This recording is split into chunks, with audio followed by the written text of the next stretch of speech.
Primera ley de Mendel. Conceptos básicos. La primera ley de Mendel se conoce como el principio de la uniformidad de híbridos en F1. Esta ley se conoce así porque cuando se cruzan dos progenitores, uno de raza pura dominante A mayúscula, con otro de raza pura recesiva A minúscula, todos sus descendientes son híbridos iguales A mayúscula, A minúscula. A esta primera generación de descendientes que provienen de progenitores de raza pura se le llama primera generación filial o F1. Las letras mayúsculas representan los caracteres dominantes, mientras que las letras minúsculas representan los caracteres recesivos. Cuando un individuo tiene el genotipo A mayúscula, significa que heredó un gen dominante del padre y un gen dominante de la madre. Por esto se le conoce como gen de raza pura u homocigoto dominante.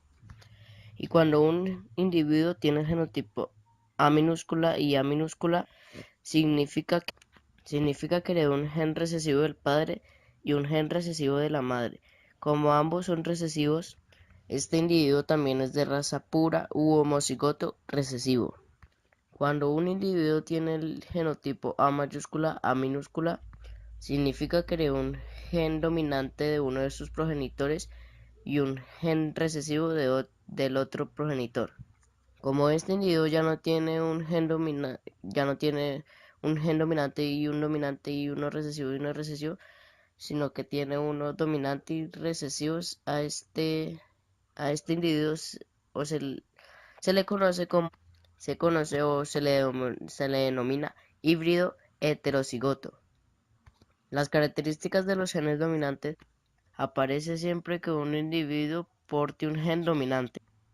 Por ejemplo, en el caso de la arveja, que el gen dominante es el color verde y el recesivo un color pálido o más o menos gris. En este caso, en el de la arveja verde sería un genotipo de A mayúscula por el genotipo de la arveja pálida que sería A minúscula y A minúscula. La semilla que salga entre esa combinación será también verde, ya que estaría presente el gen dominante. Los caracteres recesivos se observan solamente cuando el gen dominante no está presente.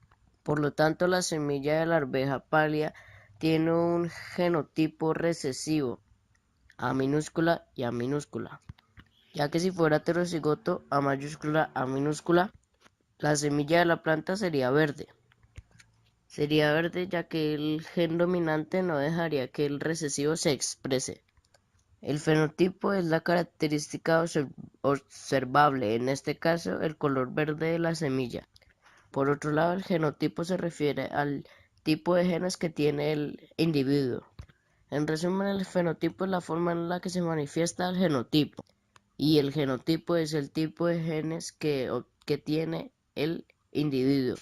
La primera ley de Mendel se puede representar gráficamente en el cuadro de Punnett. A continuación la veremos. Buenos días, hoy les vengo a hablar de la primera ley de Mendel.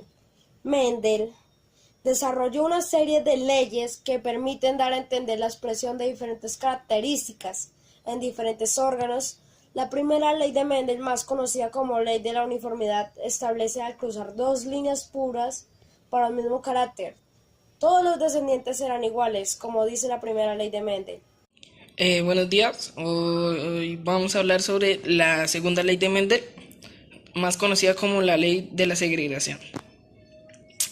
Eh, Como la anterior ley de Mendel, se habla de que tras la unión de los padres va a salir un ente sí, heterocigoto, ¿sí? La segunda ley de Mendel trata sobre que este ente heterocigoto, al combinarse con otro ente heterocigoto, la información se va a segregar en sus hijos. Con esto podemos recargar que, por ejemplo, cuando estos tres estas tres combinaciones de los padres van a salir idénticas a los padres, pero esta unión, ¿sí? Va a salir muy diferente que con un gen que nunca salió de sus padres, sino de la anterior generación.